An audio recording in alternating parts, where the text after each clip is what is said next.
ராமஜெயம் கொலை வழக்கில் குற்றம் சாட்டப்பட்டவர்களிடம் உண்மை கண்டறியும் சோதனை தொடங்கியிருக்கிறது. இது தொடர்பான கூடுதல் தகவல்களை நமது செய்தியாளர் கோகுலிடம் கேட்கலாம். கோகுல், யார் யாரிடம் இந்த உண்மை கண்டறியும் சோதனையானது முதற்கட்டமாக தொடங்கப்பட்டிருக்கு?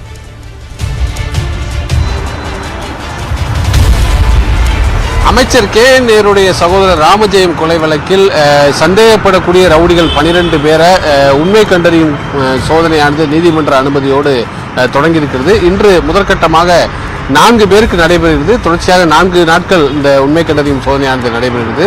முதற்கட்டமாக மோகன்குமார், நரிமுடி கணேசன், தினேஷ்குமார் உள்ளிட்ட இந்த 4 பேருக்கு, சத்யராஜ் உள்ளிட்ட 4 பேருக்கு இந்த சோதனையானது நடைபெறுகிறது. பலத்த பாதுகாப்பு ஏற்பாடுகள் செய்யப்பட்டிருக்கிறது. குறிப்பாக மயிலாப்பூரில் இருக்கக்கூடிய இந்த தடய அறிவியல் ஆய்வகத்தில் இந்த உண்மை கண்டறியும் சோதனை காலையில் தொடங்கியிருக்கு. டெல்லியிலிருந்து தடய அறிவியல் துறை நிபுணர்கள் இந்த உண்மை கண்டறியும் சோதனை நடத்துவதற்காக வருகிறார்கள்.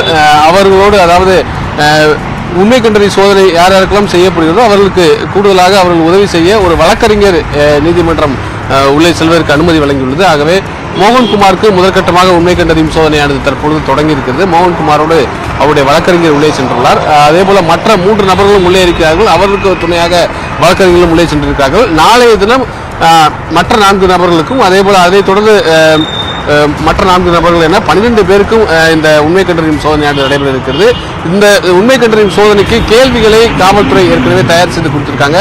சிபிசிஐ சிறப்பு புலனாய்வு பிரிவு எஸ்பி ஜெயக்குமார் சம்பவ இந்த இடத்திற்கு வந்திருக்கார். அவர் ஏற்கனவே என்னென்ன மாதிரியான கேள்விகளை கேட்க வேண்டும், ஏற்கனவே இருக்கக்கூடிய சந்தேகங்கள் என்னென்ன மாதிரியான ஆதாரங்கள் சிக்கியுள்ளது, அந்த ஆதாரங்களின் அடிப்படையில் இந்த உண்மை கண்டறியும் சோதனையில் இந்த ரவுடிகளிடம் என்னென்ன மாதிரியான கேள்விகளை கேட்க வேண்டும் என்று ஏற்கனவே இந்த தடய அறிவியல் துறை நிபுணர்களுக்கு காவல்துறை சார்பில் வழங்கப்பட்டிருக்கிறது. இது அனைத்துமே வீடியோவாக பதிவு செய்யப்படுகிறது. இந்த வீடியோ ஆதாரம் அனைத்துமே விரைவில் இன்னும் 2 மாதத்திற்குள் நீதிமன்றத்தில் தாக்கல் செய்யவும் காவல்துறை முடிவு பண்ணியிருக்காங்க. விஷ்ணு, ராமஜெயம் கொலை வழக்கில் குற்றம் சாட்டப்பட்டவர்களிடம் உண்மை கண்டறியும் சோதனையானது தொடங்கியிருக்கிறது. இது தொடர்பான கூடுதல் தகவல்களை நமது செய்தியாளர் கோகுல் வழங்க கேட்டோம். நன்றி கோகுல், உங்களுடைய தகவல்களுக்கு.